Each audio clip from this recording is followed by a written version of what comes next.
परम वंदनीय सद्गुरुदेव, परम आराध्य संतजन, सम्मानीय सज्जनों, भक्तिमयी माता एवं बहनों, आप हमारे चैनल को सब्सक्राइब नहीं किए हैं तो अवश्य कर लीजिए।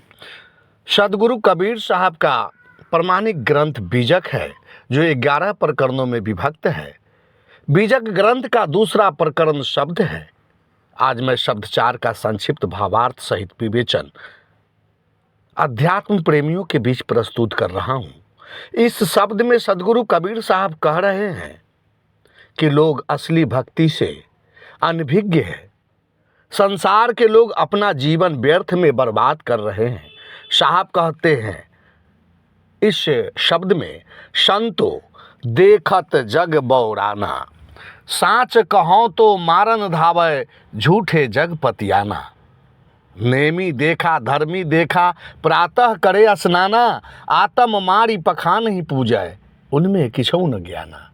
बहुतक देखा पीर औलिया, पढ़े किताब कुराना, कै मुरीद तदबीर बतावे, उनमें उहे जो ज्ञाना।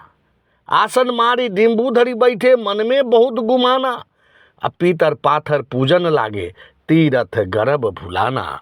संतो देखत जग बौराना। साहब कह रहे हैं कि हे संतो, संसार के सभी लोग बौरा गया है, नासमझी के कारण पगला गया है। साहब कहते संतो देखत जग बौराना, साच कहो तो मारन धावे झूठे जग पतियाना। हे संत जनों, जब मैं सच कहता हूं तो मारने दौड़ता है और झूठे बात को सच मान लेता है। कहा भी गया है कि सत्य बातें कड़वी लगती है। सारे ग्रंथों जैसे उपनिषद, गीता, रामायण, वेद, सभी ग्रंथों में लिखा हुआ कि परमात्मा घट भीतर निज स्वरूप आत्मा ही है, लेकिन लोगों को विश्वास ही नहीं हो रहा है। उपनिषद कहता है अहम ब्रह्मस्मि, यानी जीव ही ब्रह्म है, मैं ही ब्रह्म हूं। गीता कहता है ईश्वर सर्वभूतानां हृदयेषु अर्जुन तिष्ठति, कि ईश्वर सभी के हृदय में निवास करते हैं।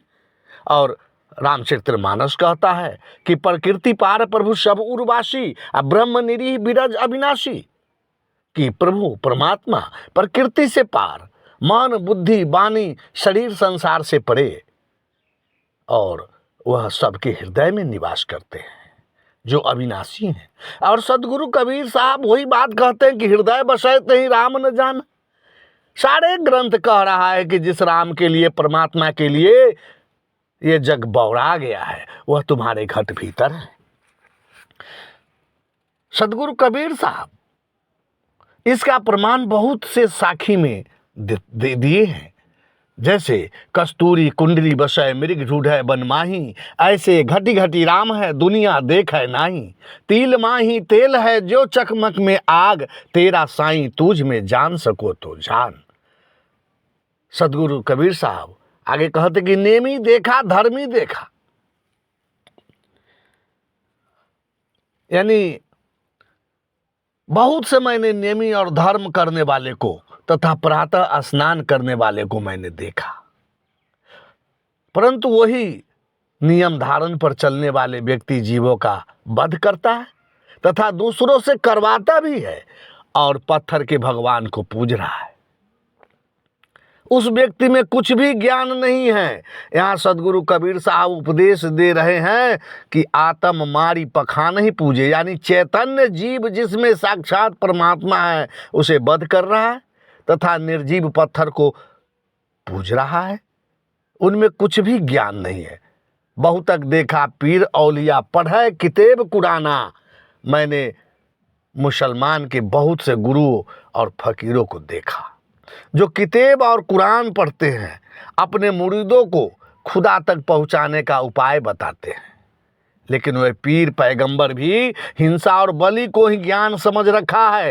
हिंदुओं में भी बलि देने की प्रथा पंडितों ने बना रखा, किसी को भी आत्मज्ञान नहीं हो पाया।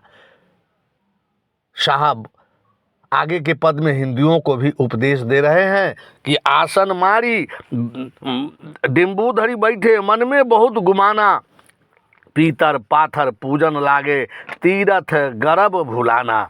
हिंदू और मुसलमान के धार्मिक नेता, पंडित, अगुआ आसन मार कर बैठते हैं। उनके मन में अपने लिए बहुत अहंकार है। ये मंदिर में पीतल पत्थर की पूजा करते हैं और तीर्थों के गर्भ में भूले रहते हैं। उसे आत्मा के बारे में थोड़ा भी ज्ञान नहीं कि मैं कौन हूँ। आत्मज्ञान क्या है? जो पुजारी है वह खुद भ्रम में है तो लोगों से दक्षिणा भी लेते हैं और दिग्भ्रमित करते हैं, लेकिन इंसान विचार नहीं कर रहा है कि मैं इस विज्ञान के युग में लोग मंगल ग्रह पर जा रहा है, चंद्रमा पर जा रहा है। जो चंद्रमा पृथ्वी का एक छोटा सा उपग्रह है। जैसे पृथ्वी मिट्टी से बना है वैसे चंद्रमा भी मिट्टी से बना है और उस चंद्रमा को हिंदू और मुसलमान धरती पर से ही भोजन करा रहा है।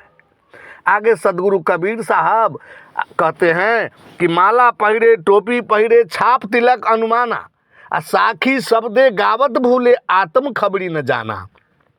हिंदू कहे मोहि राम प्यारा, तुरक कहे रहीमाना, आपस में दो लड़ी लड़ी मुए मरम न काहू जाना। घर घर मंत्र देत फिरत हुए महिमा की अभिमाना, गुरु सहित सिख सब बूढ़े अंत काल पछताना, संतो देखत जग बौड़ाना। लोग माला पहनते हैं, टोपी पहनते हैं, अपने शरीर और कपड़ों में सोच समझकर रंग बिरंग छाप तिलक लगवाते हैं तथा साखी शब्द श्लोक चौपाइयाँ एवं शास्त्रों की वाणियों को गाने में भूले रहते हैं, पर उन्हें अपनी आत्मा की पहचान नहीं है। दोनों आपस में लड़ लड़ करके मर रहे हैं। क्यों? क्योंकि दोनों को सत्य तत्व आत्मा का ज्ञान नहीं है। मानव के शरीर भिन्न भिन्न आकार रंग रूप का हो सकता, भले ही लोग शरीर को जातियों में बांट दिया हो, परंतु जो निस्वरूप आत्मा है उसमें कोई भेद नहीं है। आत्मा की कोई जाति नहीं है। जिस दिन यह ज्ञान हो जाएगा उस दिन से जातिगत लड़ाई हिंदू मुस्लिम सिख ईसाई के सभी भेदभाव समाप्त हो जाएंगे और आत्मज्ञान की प्राप्ति हो जाएगी। घर घर मंत्र देत फिरत है। सदगुरु कबीर साहब आगे कहते हैं कि जो ब्राह्मण साधु मौलवी पीर इत्यादि अपनी जाति पद और अपने शास्त्रीय ज्ञान के अहंकार में डूबकर घर घर मंत्र देते फिरते हैं, वे तथा उनके शिष्य सब के सब हिंसा राग द्वेष अहंकार अज्ञान से ग्रसित होने के कारण तथा आत्मबोध के अभाव में पतन पराभव को प्राप्त हो गए।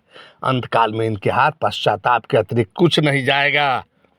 अंत में सदगुरु कबीर साहब कहते हैं कि कहे कबीर सुनो हो संतो ई सब भरम भुलाना, केती कहो कहाँ नहीं माने सहजे सहज समाना। सदगुरु कबीर साहब कहते हैं संतो सबके सब असत्य को सत्य, गलत को सही, पाप को